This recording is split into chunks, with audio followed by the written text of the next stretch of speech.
สบายดีพี่น้องทุกท่านยินดีต้อนรับพี่น้องเข้าสู่การให้กำลังใจโดยพระคำของพระเจ้าซึ่งมื้อนี้เฮายังมาสืบต่ออยู่ในพระคำของพระเจ้าอยู่ในพระคำ2ติโมเธียวซึ่งเฮาจะสืบต่อในบทที่3ซึ่งมื้อนี้หัวข้อที่จะนำมาแบ่งปันกับพี่น้องทั้งหลายเกี่ยวกับคำทำนวยเรื่องความบ่สัตย์ซื่อซึ่งจะเกิดขึ้นในยุคสุดท้ายดังนั้นโอกาสนี้ให้เฮามีโอกาสได้เบิ่งพระคำของพระเจ้านำกันเชิญพี่น้องได้เปิดใน2ทิโมธีบทที่3จากข้อที่1ถึงข้อที่5แต่จงรู้จักข้อความนี้ว่าในยุคสุดท้ายนั้นจะเกิดความลำบากอย่างร้ายแรงเพราะคนทั้งหลายจะเห็นแก่ตัวเห็นแก่เงินคำอวดจองหองมักด่าว่าบ่เชื่อฟังความพ่อแม่นี่ล่ะคุณเป็นคนบ่มีศีลธรรมเป็นคนขาดมนุษยธรรมบ่ยอมผ่อนผันผู้ใดใส่ร้ายป้ายสีกันบ่รู้จักบังคับตนมีใจโหดร้ายเป็นคนบ่รักการดีเป็นคนทรยศดื้อด้านอวดสหาวเป็นคนรักความสนุกสนานหลายกว่ารักพระเจ้าเขาเฮ็ดเหมือนคนนับถือพระเจ้าอย่างถูกต้องแต่ฤทธิ์อำนาจของการนับถือนั้นเขาปฏิเสธเสียเจ้าจงหลีกเสียจากคนอย่างนั้นอาเมนให้เฮามีโอกาสได้อธิษฐานนำกันพี่น้องพระเจ้าผู้รู้โมทนาขอบคุณพระองค์สำหรับถ้อยคำของพระองค์มื้อนี้ขอพระวิญญาณบริสุทธิ์เจ้าได้ทรงโปรดนำถ้อยคำของพระองค์ที่พวกเราจะได้ศึกษารวมกันในพระนามพระเยซูคริสต์เจ้าอาเมนพี่น้องที่รักอยู่ในพระคัมภีร์ที่เฮาได้อ่านนี้เฮาได้เห็นว่ามีการทำนวยไว้ก่อนว่าในยุคสุดท้ายหรือก่อนพระองค์จะเสด็จมาครั้งที่2นั้นจะมีนิสัยบางอย่างของมนุษย์ที่ตกต่ำดังนั้นอยู่ในนี้อาจารย์เปาโลจึงได้เตือนทิโมธีซึ่งเป็นผู้รับใช้พระเจ้าซึ่งเป็นลูกฝ่ายวิญญาณของเพิ่นได้เตือนสติอย่างหนักแน่นว่าในยุคสุดท้ายนั้นคนทั้งหลายนั้นจะหันเหจากทางของพระเจ้าและจะบ่มีการสัตย์ซื่อในด้านต่างๆแม้กระทั่งทางด้านจิตใจซึ่งในยุคสุดท้ายจะมีความยากลำบากหลายขึ้นอันนั้นเป็นส่วนหนึ่งที่คนเฮาอยากเอาตัวรอดฉะนั้นเฮาสิมาเบิ่งประการที่1ความบ่สัตย์ซื่อทางด้านจิตใจอยู่ในข้อที่1ถึงข้อที่5นี่เฮาสิเห็นว่ามนุษย์ในยุคสุดท้ายนั้นจะเห็นแก่ตัวคำว่าเห็นแก่ตัวนี่ในความหมายภาษาเดิมนี่บอกว่าเอาตัวเองเป็นศูนย์กลางเอาตัวเองเป็นศูนย์กลางของชีวิตซึ่งบ่สนกับเรื่องธรรมะของพระเจ้าบ่สนกับว่าสังคมจะเบิ่งจังไดบ่สนว่าพี่น้องในความเชื่อและครอบครัวจะเบิ่งจังไดเขาจะเอาตัวเขาเองเป็นศูนย์กลางฉะนั้นเพิ่นได้ให้ความจำกัดความว่าคนเหล่านี้เป็นคนเห็นแก่ตัวแท้ๆพี่น้องโลกเฮามีการพัฒนาแต่ว่าปัจจุบันนี้เฮาเห็นว่าคนเฮานี่มีความเห็นแก่ตัวเกิดการแข่งขันหลายฉะนั้นในฐานะที่เฮาเป็นคริสเตียนพี่น้องเมื่อพระเจ้าเตือนอย่างนี้เฮามีควรข้อระมัดระวังแนวใดและอันที่2นี้เขาจะเป็นคนเห็นแก่เงินคำอวดจองหองคำว่าเห็นแก่เงินคำนี้หมายความว่าจังไดขอแต่ได้เงินถึงว่าสิ่งเหล่านั้นจะผิดศีลธรรมของพระเจ้าผิดต่อพระคำของพระเจ้าผิดต่อหลักคำสอนและผิดต่อกฎหมายบ้านเมืองขอเพียงแต่ได้เงินมาอันนี้คือความหมายคำว่าคนสิเห็นแก่เงินแต่ในฐานะที่เป็นคริสเตียนเป็นผู้ที่เชื่อในองค์พระเยซูคริสต์เจ้านั้นเฮาจะดำเนินชีวิตโดยค่านิยมของโลกนี้ในยุคสุดท้ายหรือเฮาจะดำเนินชีวิตกับพระคำของพระเจ้าอันนี้มันเป็นคำถามสำหรับข้าน้อยและท่านทั้งหลายและบางพระคำของพระเจ้าว่าเป็นคนมักด่าว่าบ่ฟังความบิดามารดาหมายความว่าพ่อแม่เว้าถึงว่าสิมีเหตุผลสอนดีปานใดก็แล้วแต่ส่วนหลายคนในยุคปัจจุบันนี้วัยรุ่นปัจจุบันนี้จะเอาหมู่เพื่อนเอาค่านิยมของสังคมนี้มาอยู่เหนือคำโอวาทของพ่อแม่อยู่ในครอบครัวหรือในกิจจักรซึ่งพี่น้องเป็นผู้รับใช้พระเจ้าหมายความเป็นพ่อแม่ฝ่ายวิญญาณของสมาชิกแต่ว่าสมาชิกเฮาส่วนหลายบางเทื่อเป็นจังไดพี่น้องบ่ได้สนใจในคำตักเตือนของพ่อแม่ฝ่ายวิญญาณบรรดาลูกๆหลานๆทั้งหลายบ่ได้สนใจกับคำตักเตือนของผู้เป็นพ่อเป็นแม่ผู้เป็นเฒ่าแก่ในครอบครัวเป็นผู้อาวุโสและเขาก็จะสร้างทฤษฎีของเขาขึ้นมาสร้างค่านิยมของเขาขึ้นมาและก็เกาะก่ายกันกระทำในสิ่งที่มีปัญหาต่อกิจจักรต่อสังคมนี่ล่ะคุณบ่เป็นคนรู้จักนับถือหรือรู้บุญคุณของผู้มีบุญคุณต่อตัวเอง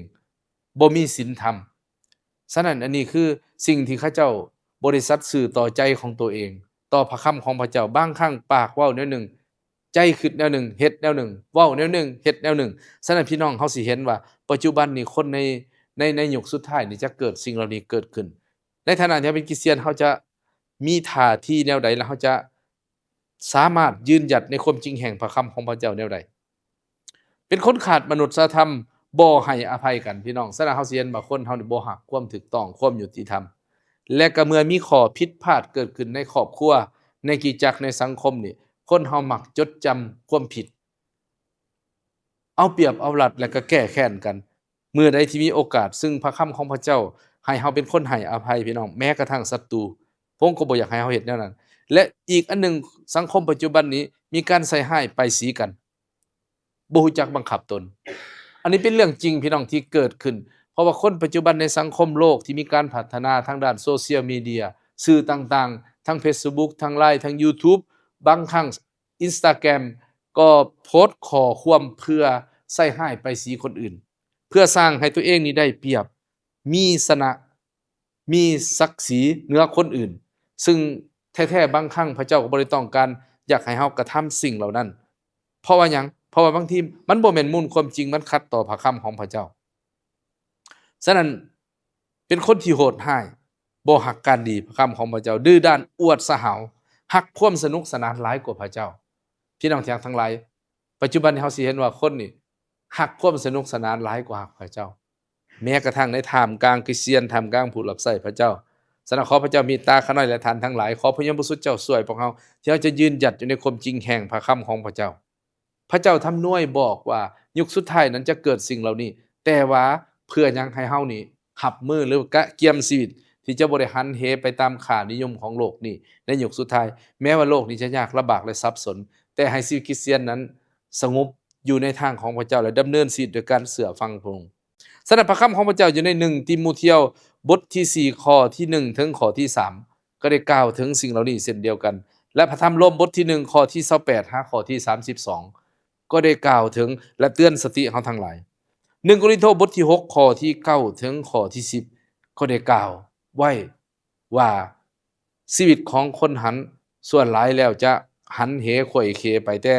เฮาทั้งหลายจะต้องยึดมั่นในทางของพระเจ้าเพราะว่าสิ่งต่างๆอยู่ในโลกนี้มันกำลังหลอกลวงเฮามันกำลังเสื่อมโทรมไปแต่ผู้ที่เฮ็ดตามพระทัยของพระเจ้าจะตั้งอยู่ถาวรเป็นนิจ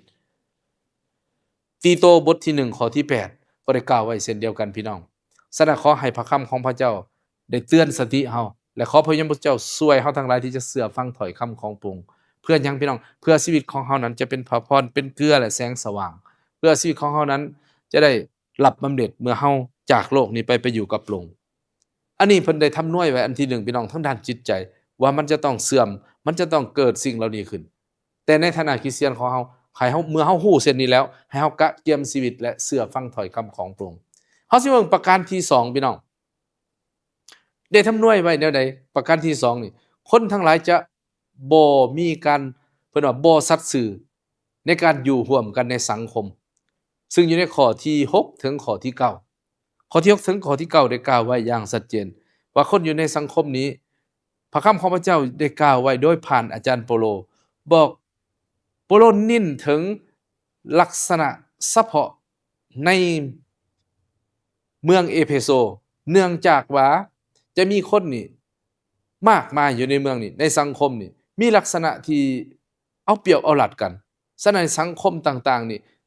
ก็ได้มีความสับสนในเวลานั้นมีความยุ่งยากพี่น้องเพราะว่าคนเป็นจังได๋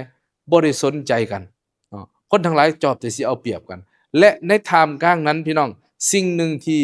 เกิดขึ้นซึ่งบ่น่าจะเกิดขึ้นคือเกี่ยวข้องกับเรื่องความเชื่อเกี่ยวกับเรื่องศาสนาพระคำของพระเจ้าได้กล่าวว่าคนเหล่านี้นี่เขาสิเที่ยวไปตามบ้านเรือนเพื่อซอกหาผู้หญิงที่งูเขาเบาปัญญาพระคัมภีร์เว้าเด้อพี่น้องข้าน้อยบ่ได้หมายความว่าผู้หญิงทุกคนจะฮู้หมายความว่าในเวลานั้นคนที่โง่เขาเบาปัญญาเขาเข้าไปหยังพวกครูสอนปลอมนี้เขาจะเข้าไปโดยใช้วิธีเข้าไปตามบ้านเรือนต่างๆนี่เพื่อเกลี้ยกล่อมเอาผู้หญิงที่โง่เขาเบาปัญญาเพื่อจะลงไปเฮ็ดตามคำสั่งสอนของเขาไปเฮ็ดตามทฤษฎีของเขาซึ่งมันขัดกับพระคำของพระเจ้าฉะนั้นจึงเฮ็ดให้คนทั้งหลายนี่หลงไขว่เขไปบ่เฮ็ดตามความเชื่อ คนเหล่านี้เขาจะบ่ฮู้แยกแยะว่าอันใดเป็นคำสอนที่ถูกต้องและอันใดเป็นคำสอนที่บ่ถูกต้องฉะนั้นพวกครูสอนปลอมเนี่ยเขาจะเข้าไปแบบนี้พี่น้องมันเป็นมาแต่ยุคแรกยุคตำอิฐที่มีคริสตจักรฉะนั้นปัจจุบันนี้ก็เช่นเดียวกันพี่น้องมันจะมีคำสอนบางอย่างเกิดขึ้นและพระคำของพระเจ้าบอกว่าจะเกิดขึ้นหลายด้วยฉะนั้นอยู่ในพระคัมภีร์มัทธิวบทที่24ถ้าพี่น้องได้อ่านเกี่ยวข้องกับเรื่องยุคสุดท้ายหนึ่งในเหตุการณ์ต่างๆที่มีความยากลำบากศึกสงครามโลกระบาดแผ่นดินไหวภัยธรรมชาติและก็จะมีพระคริสต์ปลอมและครูสอนปลอมหลายขึ้นพี่น้องคริสตจักรนี่เป็นบ่อนขับไว้นมัสการพระเจ้าคริสตจักรเป็นบ่อนเสริมสร้างพระกายของพระคริสต์แต่คนเหล่านี้จะดึงคนออกจากคริสตจักร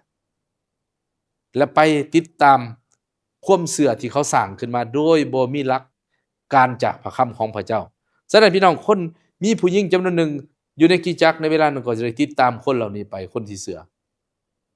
ฉะนั้นพี่น้องการรู้จักคำสอนที่ถูกต้องและรู้จักความจริงแห่งพระวจนะของพระเจ้าจะช่วยเฮาในการจะเรื่องตัดสินใจบ่ผิดพลาด